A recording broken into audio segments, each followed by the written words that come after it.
خواتین ان غیر مسلم خواتین کو دیکھ کر اپنے ڈریس کو چینج کرنے کی کوشش نہ کریں. ہم مدینہ منورہ میں تھے تو وہاں ہم نے کچھ افغانی پٹھان دیکھے, بڑی بڑی پگڑیاں ان کی, اور ان کی خواتین کے مکمل پورے ڈریس, پورے آستینیں فل. تو ہمارے استاذ نے کہا کہ وہ افغانی وہیں سعودی تھے, وہ پٹھان تھے مگر سعودی عرب کے نیشنل تھے, وہیں آباد ہوئے, وہیں پیدا ہوئے.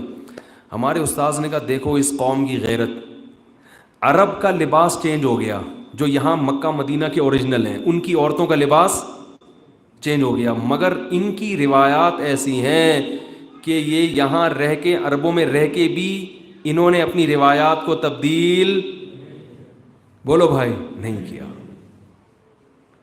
اب اگر کوئی غیر مسلم آئے اور پوچھے مسلمان کا لباس کیسا ہوتا ہے, تو ہمارے استاد کہتے تھے, تو وہ اس پٹھان کو دیکھ کے کہیں گے کہ جیسا اس پٹھان کا ہے ایسا ہوتا ہے, جیسا اس عرب کا ہے ایسا.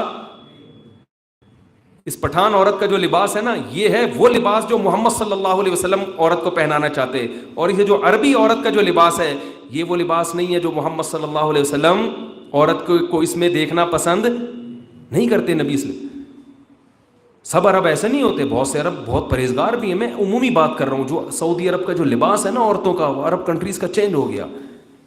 کیوں؟ جب باہر گئے, دنیا کو دیکھا انہوں نے, تو وہ ان کی عورتیں باہر کی عورتوں سے متاثر ہوئی. حالانکہ متاثر نہیں ہونا چاہیے بھائی, آپ کے درمیان تو پیغمبر آئے ہیں جو ساری دنیا کے سارے انسانوں کے لیے, آپ کو تو اپنا ڈریس ان کو پہنانا چاہیے. ہاں بہت سے عرب میں بڑا تقویٰ بھی, یہ سب خراب نہیں ہوتے.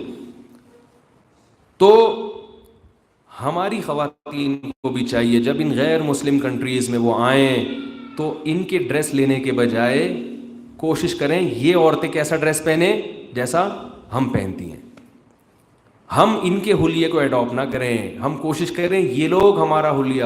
تو اس کا بہترین نسخہ یہ ہے کہ انسان اس وقت دوسرے سے متاثر ہوتا ہے جب خاموش بیٹھا رہے اور ماحول کا جائزہ لیتا رہے, تو لاشعوری طور پر اس ماحول کا اثر آئے گا. تو اگر وہ چاہتا ہے کہ میں دوسرے سے متاثر نہ ہوں, تو بہترین طریقہ ہے کہ اپنے کلچر کی, اپنے مذہب کی دوسروں کو تبلیغ شروع کر دیں. دیکھو دو تاجر آپس میں ملیں, اس کے پاس بھی ایک پروڈکٹ ہے, آپ کے پاس بھی ہے.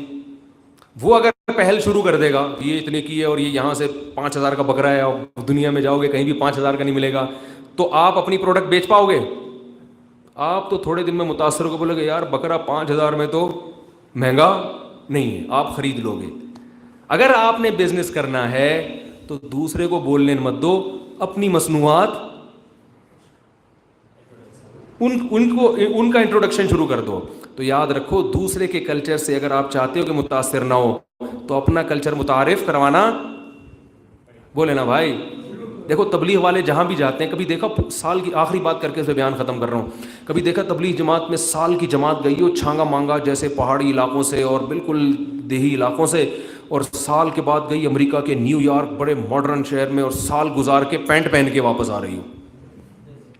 بھائی ہمارا نوجوان 15 دن کے لیے امریکہ جاتا ہے نا, پورا لباس کلچر چینج, لیکن تبلیغ والے پورے سال گھومتے رہیں گے اور بڑے سے بڑے ماڈرن لوگوں سے ملیں گے, وہ ایک سے ایک ماڈرن آدمی سے ملیں گے, مگر مجال ہے کہ کسی کی داڑھی چھوٹی ہو جائے یا وہ لباس لے کر آ جائے. بہت سو کو پجامے پہنا کے آتے ہیں ٹھیک ہے, کیا خیال ہے؟ بہت سو کی داڑیاں رکھوا کے. کیوں اثر کیوں نہیں لیتے؟ اس لیے کہ تبلیغ کرتے رہتے ہیں. تبلیغ تو بولنے کا اثر ہوتا ہے. تو ہماری خواتین یہاں جب غیر مسلم خواتین کو دیکھیں تو بجائے ان کو بولنے کے خود بولنا شروع کر دیں, بھائی یہ ڈریس اچھا نہیں ہے, آؤ کلمے کی دعوت کی طرف, ہم نے مرنا ہے دنیا سے جانا. ڈائریکٹ ڈریس کو ہٹ نہ کریں, ٹھیک ہے نا, ایک حکمت مصلحت کے ساتھ.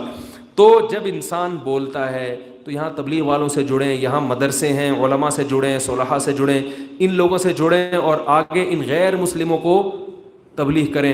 تو اس کے دو فائدے, ایک تو یہ سب آپ کے لیے صدقہ جاریہ بنیں گے. نبی نے فرمایا تمہاری دعوت پر ایک شخص مسلمان ہو جائے تمہارے لیے سرخ اونٹوں سے زیادہ بہتر, اور دوسرا اپنے دین پر قائم رہنا آپ کے لیے آسان ہو جائے.